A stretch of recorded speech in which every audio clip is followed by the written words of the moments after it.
வணக்கம். இது ஏன் என்ற கேள்வி. நான் ஷபீர் அஹ்மத். 2024 தேர்தல் கடைசி கட்டத்தை எட்டி உள்ளது.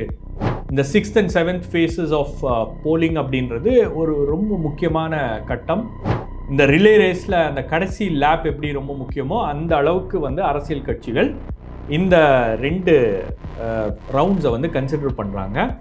ஸோ யார் முந்துகிறார் அப்படின்ற அந்த கேள்வி என்பது தான் தொடர்ந்து இருந்து கொண்டே இருக்கிறது. ஒரு பக்கம் பிஜேபி அவங்களுக்கு ஏற்பட்ட அந்த பின்னடைவுகள் எல்லாம் ஓரளவுக்கு அதை கோர்ஸ் கரெக்ட் பண்ணிட்டு அவங்களும் வேகமாக நகர்ந்து கொண்டு இருக்கிறார்கள். இன்னொரு பக்கம் இந்தியா அலையன்ஸ் அவங்களுடைய ஸ்ட்ராட்டஜியை பயன்படுத்தி பல்வேறு மாநிலங்களில் பாஜகவுடைய சீட்ஸை குறைக்க முடியுமா அப்படின்ற அடிப்படையில் அவங்களும் ரொம்ப தீவிரமாக அந்த வேலையை செஞ்சிட்ருக்காங்க. பட் இந்த சமயத்தில் தான் அந்த ஆன்லைனில் அது குறிப்பாக ஊடகங்களில் அந்த நரேட்டிவ் செட் பண்ணக்கூடிய ஒரு விஷயம் அப்படின்றது தொடர்ந்து நடந்து கொண்டே இருக்கிறது. ஒரு பக்கம் யோகேந்தர் யாதவ், முன்னாடி அவர் ஒரு செஃபாலஜிஸ்டாக இருந்தார், அவர் தொடர்ந்து அவருடைய கருத்துக்களை பதிவு செய்து கொண்டிருக்கிறார். இன்னொரு பக்கம் பிரசாந்த் கிஷோர் சமீபத்தில் கொடுத்த ஒரு இன்டர்வியூ தான் ஒரு பெரிய அளவுக்கு ஒரு சர்ச்சையாக மாறி இருக்கிறது. ஸோ இந்த வாரம் ஏன் என்ற கேள்வியில் இந்த நரேட்டிவ் செட்டிங் எக்ஸசைஸ் ஏன் நடக்குது, இதில் என்ன நடந்துகிட்ருக்கு அப்படின்றத பற்றி தான் நாம் பார்க்க போகிறோம்.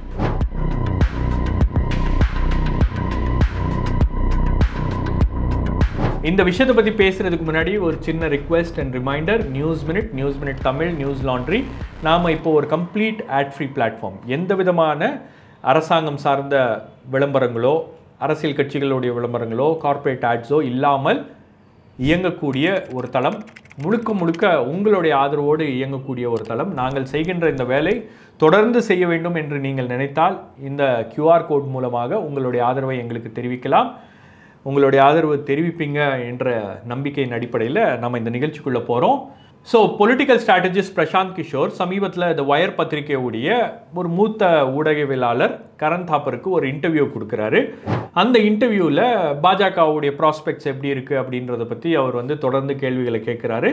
அதுக்கப்புறம் கடந்த முறை நீங்கள் சில மாநிலங்களில் இந்த மாநில தேர்தல்களை ப்ரிடிக்ட் பண்ணீங்க, அந்த தேர்தல்களெல்லாம் நீங்கள் ப்ரிடிக்ட் பண்ணது போல் ரிசல்ட்ஸ் வரலையே அப்படின்னு ஒரு கேள்வியை கேட்ட உடனே பிரசாந்த் கிஷோர் கடுமையான அளவு கோபமாயிட்டு அந்த இன்டர்வியூ ஒரு விதமான சண்டையில் முடிஞ்சிருது. அதுக்கப்புறம் தான் பிரசாந்த் கிஷோர் பாஜகவுக்கு ஆதரவாக பேச வைக்கப்படுகிறார் அப்படின்ற மாதிரி அவர் மீது கடுமையான விமர்சனங்கள் என்பது ஒரு பக்கம் இருந்தாலும், இன்னொரு பக்கம் பிரசாந்த் கிஷோர் சொல்கிறதுல ஒரு தப்பும் இல்லை. உண்மையிலேயே அவர் அந்த எலெக்ஷனை அனலைஸ் பண்ணுறாரு. அவர் அனலைஸ் பண்ணும்போது அதில் வரக்கூடிய சில விஷயங்கள்லாம் கிரவுண்டில் அவர்கிட்ட என்ன டேட்டா வருது, அவர் என்ன விஷயங்களெல்லாம் கலெக்ட் பண்ணுறாரோ அதை அவர் அனலைஸ் பண்ணிகிட்டு இருக்காரு அப்படின்றத சொல்கிறாங்க. இன்னொரு பக்கம் யோகேந்தர் யாதவ் அதே மாதிரி தானே தொடர்ந்து அனலைஸ் பண்ணிட்டு இருக்காரு. பட் யோகேந்தர் யாதவை நாம் குற்றஞ்சாட்டுறதுல பிரசாந்த் கிஷோரை ஏன் கேள்வி கேட்குறோம் அப்படின்ற மாதிரிலாம் ஒரு பெரிய விவாதம் என்பது உருவாகி இருக்கு.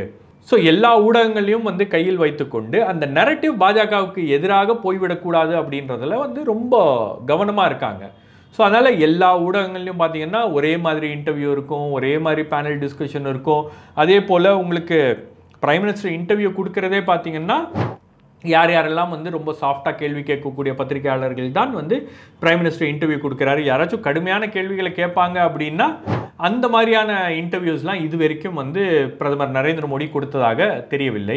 ரெண்டாவது உங்களுக்கு அமித்ஷாவும் அவருடைய இன்டர்வியூஸும் பார்த்தீங்கன்னா உங்களுக்கு ஃப்ரெண்ட்லி மீடியாஸோட மட்டும்தான் அவரும் இன்ட்ராக்ட் பண்ணிகிட்டு இருக்காரு அப்படின்ற அடிப்படையில் தான் அவங்களுடைய அந்த ஸ்ட்ராட்டஜி என்பது இருக்கிறது. பட் ஆன்லைன் மீடியாவில் சமீப காலங்களாக ரவிஷ்குமார், அஜித் அஞ்சும், அதுக்கப்புறம் பார்த்திங்கன்னா உங்களுக்கு பல பத்திரிகையாளர்களுடைய அந்த எலெக்ஷன் சம்மந்தமான அந்த அலசல், எலெக்ஷன் சம்மந்தமான அந்த விவாதம் இதெல்லாம் பெரிய அளவுக்கு பரவலாக பார்க்கப்படுகிறது, பேசப்படுகிறது. இப்போ ரவிஷ்குமாருடைய ஷோஸ்லாம் நீங்கள் அவர் டெய்லி போடுறாரு. அவருடைய வீடியோஸ்லாம் பார்த்தீங்கன்னா ஒரு 1 மில்லியன் வியூஸ்லாம் கிராஸ் பண்ணி போகுது. அந்த ஹிந்தி ஹாட்லைனில் அதெல்லாம் நிறைய பேர் அதை பார்க்குறாங்க. அதே போல் த்ருவ் ராட்டி சமீபத்தில் அந்த டிக்டேட்டர்ஷிப் அப்படின்ற ஒரு வீடியோவை அவர் வெளியிட்டிருந்தார். இந்தியா சர்வாதிகாரத்தை நோக்கி போய் கொண்டிருக்கிறதா அப்படின்ற அந்த கேள்வியை எழுப்பி அந்த வீடியோ கிட்டத்தட்ட 20 லட்சம் பேர் அந்த வீடியோவை பார்த்துருக்காங்க. அந்த அளவுக்கு அந்த வீடியோவுடைய தாக்கம் என்பது இருந்திருக்கிறது. அப்போ தொடர்ந்து 2 பக்கமும் அந்த நெரட்டிவை செட் பண்ணக்கூடிய ஒரு எக்ஸசைஸ் அப்படின்றது நடந்துகிட்ருக்கு. அதில் குறிப்பாக இந்த நம்பர்ஸை ப்ரிடிக்ட் பண்ணுறது அப்படின்னு நீங்கள் பார்க்கும்போது யோகேந்தர் யாதவ் ஒரு ஏற்கனவே அவர் வந்து முன்னாள் ஒரு செஃபாலஜிஸ்டாக இருந்தார். இந்த தேர்தல் கணிப்புகளை எல்லாம் வெளியிடக்கூடிய ஒரு பல நிறுவனங்களில் அவர் வந்து கூட இருந்து அதை செய்திருக்கிறார் அப்படின்னும் போது அவர் தொடர்ந்து பிரிண்ட் பத்திரிகையில் எழுதி கொண்டு இருக்கிறார். ஒவ்வொரு கட்டமாக இந்த தேர்தல் எப்படி மாறிக்கொண்டிருக்கிறது அப்படின்றத பற்றி அவர் தொடர்ந்து எழுதி கொண்டிருக்கிறார். அப்புறம் பேட்டிகளும் வந்து அவர் தொடர்ந்து கொடுத்துக்கிட்டே இருக்காரு. அவர் தான் சொன்னது முதல்ல இந்த தேர்தல் களம் என்பது மாறுகிறது. பாஜக நினைத்தது போல இந்த தேர்தல் களம் என்பது அமையவில்லை. பாஜகவுக்கு அந்த ஃபர்ஸ்ட் 3 ஃபேஸஸ்லேயே வந்து கிட்டத்தட்ட ஒரு 40 தொகுதிகள் வந்து பாஜகவுக்கு பின்னடைவு ஏற்பட்டிருக்கும். பாஜகவுக்கு அந்த தொகுதிகள் வரவில்லை.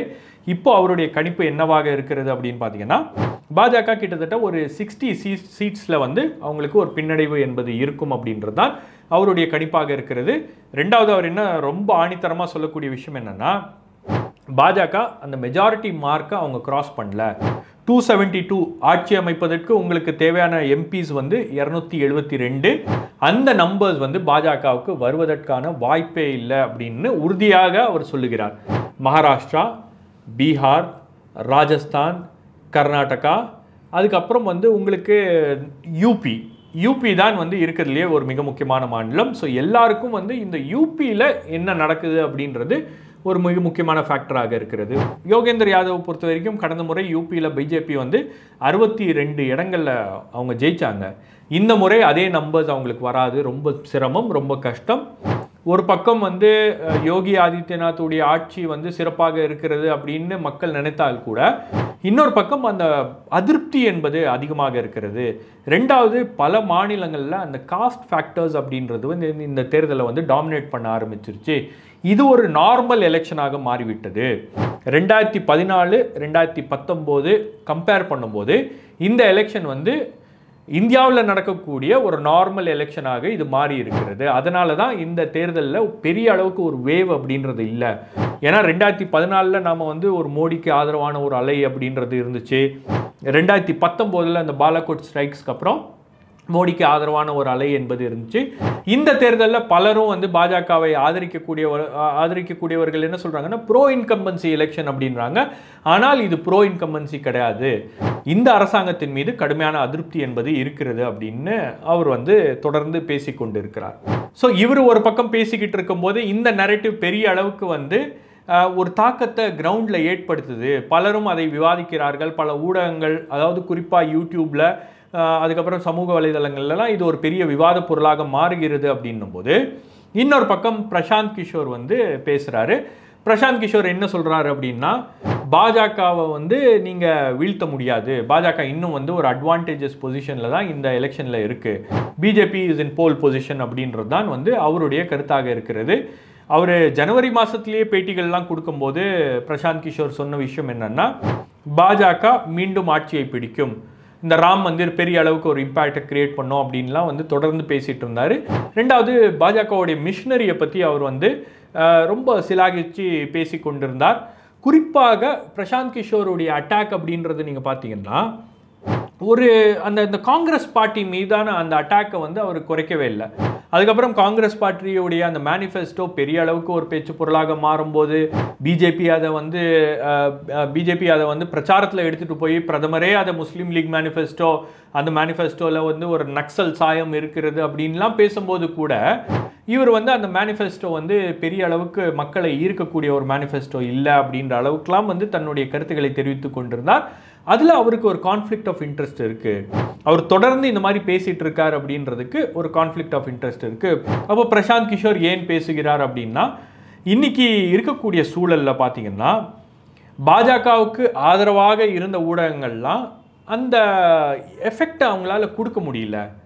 பிஜேபி நினைக்கக்கூடிய அந்த இம்பேக்டை வந்து இந்த ஊடகங்கள்லாம் ஒட்டுமொத்தமாக இணைந்து அவர்களால் அந்த ஊடகங்கள் அந்த பிம்பத்தை பாஜகவுக்கு ஆதரவாக உருவாக்க முடியவில்லை. அதனால தான் வந்து ஒரு வேவே இல்லாமல் இந்த எலெக்ஷன் இருக்குது. மக்களுக்கு வந்து பெரிய அளவுக்கு இந்த எலெக்ஷனில் பார்ட்டிசிபேட் பண்ணுறதுக்கு ஒரு பெரிய உந்துதல் எதுவும் கிடையாது. மக்கள் வந்து பெரிய அளவுக்கு இந்த எலெக்ஷனில் இன்ட்ரெஸ்ட் காட்டலை அப்படின்ற ஒரு நிலை என்பது உருவானதற்கு இந்த ஊடகங்கள் தான் வந்து ஒரு காரணம். அந்த ஊடகங்கள் தொடர்ந்து வந்து பாஜகவையே 10 ஆண்டு காலமாக பேசிகிட்டு இருக்காங்க. இப்போ இந்த ஊடகங்கள்லாம் யாரையும் வந்து சீரியஸாக மக்கள் எடுத்துக்கல அப்படின்றது வந்து ஒரு பெரிய விஷயமாக பார்க்கப்படுகிறது. ஸோ அந்த சமயத்தில் தான் வந்து பிரசாந்த் கிஷோர் போன்றவர்கள்லாம் வந்து பாஜக பேச வைக்கிறது அப்படின்றாங்க. ஸோ பிரசாந்த் கிஷோர் என்ன சொல்கிறாரு அப்படின்னு பார்த்தீங்கன்னா, பாஜக வந்து 300 இடங்களை கிராஸ் பண்ணோம். பாஜகவுக்கு பெரிய அளவுக்கு தொகுதிகள் வரக்கூடிய ஏரியாஸ் பார்த்தீங்கன்னா உங்களுக்கு நார்த்லேயும் வெஸ்ட்லேயும் வந்து அவங்களுக்கு பெரிய அளவுக்கு தொகுதிகளை வந்து அவங்க பெறக்கூடிய ஒரு வாய்ப்பு என்பது இருக்கிறது. கிட்டத்தட்ட அவங்க வந்து அந்த 300 நம்பரை வந்து கிராஸ் பண்ணுவாங்க. ஏன்னா பாஜகவுடைய இலக்கு புரிஞ்சுக்குங்க. நீங்கள் பாஜக ஏற்கனவே சொன்னது வந்து 370 அவங்களுடைய இலக்கு, பாஜக நிர்ணயித்த இலக்கு. இன்னொரு பக்கம் கூட்டணிக்காக பாஜக நிர்ணயித்த இலக்கு என்பது 400. பாஜகவுக்கே தெரியும் இந்த தேர்தல் ஸ்டார்ட் ஆன உடனே 400 சீட்லாம் வராது அப்படின்றது அவங்களுக்கு உறுதியாக தெரிஞ்சிருச்சு. ரெண்டாவது, பாஜகவால் பண்ண முடியாத ஒரு விஷயம் என்னன்னா, ஒரு கிளியர் நரேட்டிவ் அவங்களால செட் பண்ண முடியல. இந்தியா முழுவதுக்கும் ஒரு நரேட்டிவ் அவங்களால செட் பண்ண முடியல. அப்படி இருக்கக்கூடிய ஒரு சூழல்ல பிரசாந்த் கிஷோர் உறுதியாக பாஜகவுக்கு இவ்வளோ சீட்ஸ் வரும் அப்படின்றாரு. இன்னொரு பக்கம் பிரசாந்த் கிஷோர் என்ன சொல்றாரு அப்படின்னு பார்த்தீங்கன்னா, பிரைம் மினிஸ்டர் நரேந்திர மோடியோடைய இமேஜ் வந்து அடி வாங்கியிருக்கு. மக்கள் வந்து பெரிய அளவுக்கு அந்த 2014 2019 இருந்த மாதிரி அவருக்கு வந்து ஒரு ஆதரவு என்பது பெரிய அளவுக்கு இல்லை. ரெண்டாவது, இந்த ராம் மந்திர் அப்படின்றது வாக்குகளை பெறக்கூடிய ஒரு இஷ்யூவாக மக்கள் அதை பார்க்கவில்லை. இன்னொரு பக்கம் விலைவாசி உயர்வு, வேலை வாய்ப்பின்மை எல்லாம் வந்து ஒரு மிகப்பெரிய பிரச்சனைகளாக மாறி இருக்கிறது. இதெல்லாம் இருந்தால் கூட பாஜகவுக்கு இவ்வளோ சீட்ஸ் வரும் அப்படின்றாரு. இப்போ ஒரு 2019 சிச்சுவேஷனை நம்ம எடுத்துக்கிட்டோம்னா, பிஜேபிக்கு ஆதரவான ஒரு அலை இருந்துச்சு, ஒரு 300 தொகுதிகள் அவங்க வந்தாங்க அப்படின்றது நம்மளால் புரிஞ்சிக்க முடியுது. பட் இந்த எலெக்ஷனை பொறுத்த வரைக்கும் ஒரு வேவே இல்லை அப்படின்னும் போது பாஜகவுக்கு எப்படி 300 சீட்ஸ் வரும் அப்படின்ற ஒரு கேள்வி என்பது தான் எழுகிறது. அவர் அதற்கான விளக்கத்தை சரியாக கொடுக்கல அப்படின்றது தான் வந்து தற்போது அவர் மீது வைக்கக்கூடிய அட்டாக்ஸ். அப்போ என்ன ஆப்போசிஷன் பார்ட்டிஸ்லாம் விமர்சனம் பண்ணுறாங்கன்னா, ஒரு முக்கியமான கட்டத்தை இந்த தேர்தல் நகர்ந்திருக்கும் போது, இந்த தேர்தல் அடைந்திருக்கும் போது பிரசாந்த் கிஷோர் மீண்டும் வந்து பிஜேபிக்கு ஒரு அந்த ஒரு பிம்பத்தை கட்டமைக்கிறார். மீண்டும் வந்து பாஜக தான் வரப்போகிறது அப்படின்ற பிம்பத்தை கட்டமைக்கிறார். ஏன்னா ஊடகங்களை எல்லாம் செய்ய தவறிய அந்த விஷயங்களை பிரசாந்த் கிஷோர் போன்றவர்களை எல்லாம் வைத்து பாஜக செய்கிறது அப்படின்ற குற்றச்சாட்டு தான் வந்து அவர் மீது வைக்கப்படுகிறது. ஆனால் இந்த தேர்தலை பொறுத்த வரைக்கும் உங்களுக்கு வந்து ஒரு விஷயம் ரொம்ப உறுதியாக சொல்ல முடியும். இந்த தேர்தல் ஒரு வேவ்லெஸ் எலெக்ஷன். பாஜகவுக்கு ஆதரவான ஒரு மனநிலை அப்படின்றது இல்லவே இல்லை. மோடிக்கு ஆதரவான ஒரு மனநிலை அப்படின்றது இல்லை. பட் அதே சமயத்தில் களத்துக்கு போயிருக்கக்கூடிய ரிப்போர்ட்டர்ஸ், நிறைய செய்தியாளர்கள், அவங்ககிட்டலாம் நம்ம பேசும்போது என்ன சொல்கிறாங்கன்னா, 2-3 விஷயம் வந்து பாஜகவுக்கு பாசிட்டிவாக இருக்குது. ஒன்று என்னென்னா, ஆதரவான மனநிலை இல்லைன்னா கூட எதிரான ஒரு மனநிலையும் கிடையாது. பாஜக ஆட்சியை விட்டு பாஜகவை அகற்ற வேண்டும் அப்படின்ற அளவுக்குலாம் வந்து பெரிய அளவுக்கு மக்கள் வெளியே வந்து வாக்களிக்க மாட்டேன்றாங்க. அந்த மாதிரியான ஒரு ஸ்ட்ராங் பொசிஷன்ஸை நம்ம பார்க்கல. இன்னொரு பக்கம் வந்து பாஜக அரசாங்கத்துடைய ஸ்கீம்ஸ், குறிப்பாக அந்த 5 கிலோ ரேஷன் அரிசி அப்படின்றது பெரிய அளவுக்கு பெண்கள் மத்தியில் ஒரு டிசைடிங் ஃபேக்டராக அது மாறி இருக்கிறது. அதை புரிந்து கொண்டு தான் வந்து காங்கிரஸ் கட்சியுடைய தலைவர் மல்லிகார்ஜுன கார்கே நாங்கள் ஆட்சிக்கு வந்தால் 10 கிலோ அரிசியை கொடுக்குறோம் அப்படின்னாங்க. பட் அது ரொம்ப லேட்டாக அந்த அறிவிப்பை வெளியிட்டாங்களோ அப்படின்ற ஒரு கருத்து என்பதும் இருக்கிறது. இன்னொரு பக்கம் உங்களுக்கு பார்த்தீங்கன்னா அந்த லோக்கல் ஃபேக்டர்ஸ் இருக்கு இல்லையா, லோக்கலில் பாஜகவுடைய போல் மிஷினரி, பாஜகவுடைய எலெக்ஷன் மிஷினரி அப்படின்றது ரொம்ப தீவிரமாக களத்தில் வந்து வேலை பார்க்குறாங்க. இன்னொரு பக்கம் வந்து காங்கிரஸுடைய மிஷினரி அந்த அளவுக்கு வந்து பாஜகவுடைய மிஷினரிக்கு ஈடு கொடுக்க முடியவில்லை. ரெண்டாவது, அவங்ககிட்ட பாஜக நிறைய பணம் இருக்குது, பணம் செலவு பண்ணுறாங்க. ஸோ இந்த பக்கம் வந்து அந்த ஃபேக்டர்ஸ்லாம் வந்து ஒரு மைனஸாக இருக்கிறது. பட் அதையும் தாண்டி எந்தெந்த பகுதிகளில் பாஜக வந்து மாநில கட்சிகளை வந்து சந்திக்கிறதோ அந்த இடங்களில் தான் வந்து தேர்தல் போட்டி என்பது கடுமையாக மாறி இருக்கிறது. அது இந்த 2 ரவுண்ட் ஆஃப் எலெக்ஷன்ஸில் தான் தீர்மானிக்கக்கூடிய ஒரு தேர்தலாக மாறி இருக்கிறது. மாநில கட்சிகள்லாம் பாஜகவுக்கு கடுமையான போட்டியை கொடுக்குறாங்க. வேற காங்கிரஸ் கட்சியோட போட்டி போடும்போது பாஜக வந்து கொஞ்சம் அவங்களுக்கு அப்பர் ஹேண்டாகவே இருக்குது. ஸோ அந்த தேர்தல் மார்ஜின்ஸ் எவ்வளோ குறைய போகிறது, எந்த அளவுக்கு காங்கிரஸ் கட்சி மற்ற எதிர்கட்சிகள்லாம் கூடி அந்த மார்ஜின்ஸை குறைக்க போகிறாங்க, எந்த அளவுக்கு பாஜகவால் அவங்க நினைக்கக்கூடிய தொகுதிகளை பிடிக்க முடியும், எந்த அளவுக்கு இந்தியா கூட்டணி பாஜகவுடைய தொகுதிகளை குறைக்க முடியும் அப்படின்றதெல்லாம் வந்து ஜூன் 4ஆம் தேதி ரிசல்ட்ஸ் வரும்போது நமக்கு தெரியும். பட் இப்போ இந்த தேர்தல் களம் என்பது ரொம்ப ரொம்ப இன்ட்ரெஸ்டிங்காக மாறி இருக்கக்கூடிய ஒரு சூழலை எட்டியுள்ளது. வேறொரு நிகழ்ச்சியில் உங்களை சந்திக்கிறேன். நன்றி, வணக்கம்.